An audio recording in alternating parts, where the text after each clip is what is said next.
Hello everybody, this is Dragonzilla here to give my thoughts and opinions on Schleich's Prehistoric Animal figures for next year, starting with figures that I think are okay, and ending with figures that I am looking forward to the most.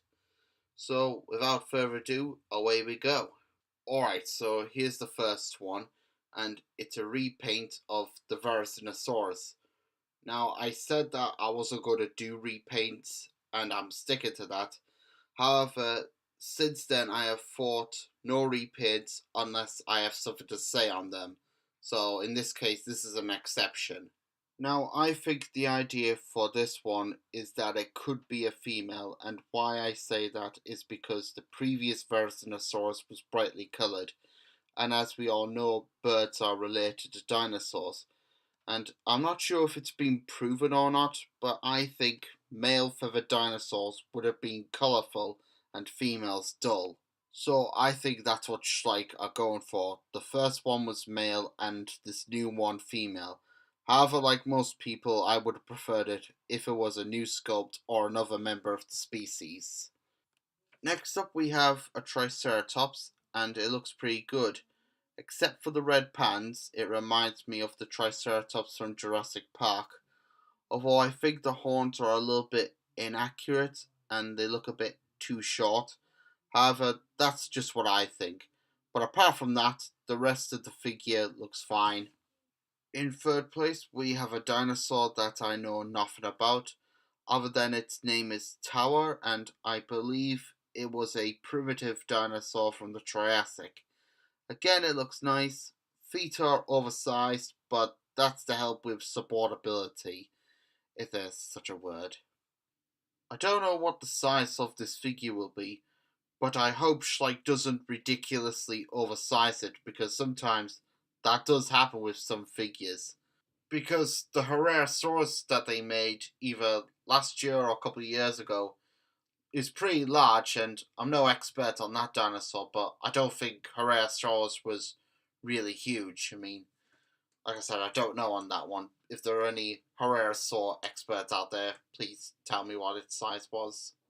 Next up, we have an Oviraptor complete with feathers, and it is the first dinosaur figure from Schleich to have feathers on its arms. And I would say it's one of Schleich's best figures for next year, except for tail is drooping down, and it wouldn't have been like that in real life. However, that's just one error that I can see on this guy so far. Otherwise, it looks very nice, and I'm pretty sure it'll look perfect in the flesh.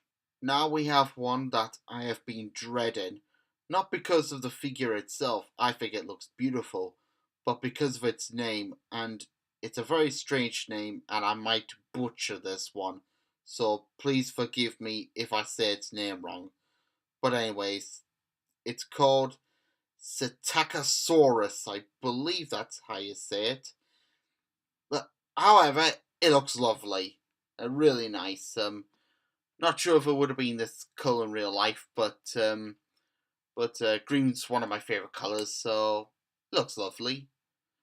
And now for the final figure, and when we come to the final figure, that's the one which I'm excited for the most.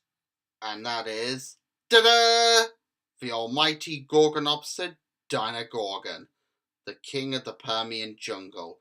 And wow, he looks beautiful.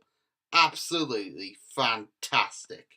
Safari Limited did make a Gorgonopsid, which was the Inostran Severe, and while that too is a fantastic figure, it's now okay looking compared to Schleich's upcoming Dinogorgon.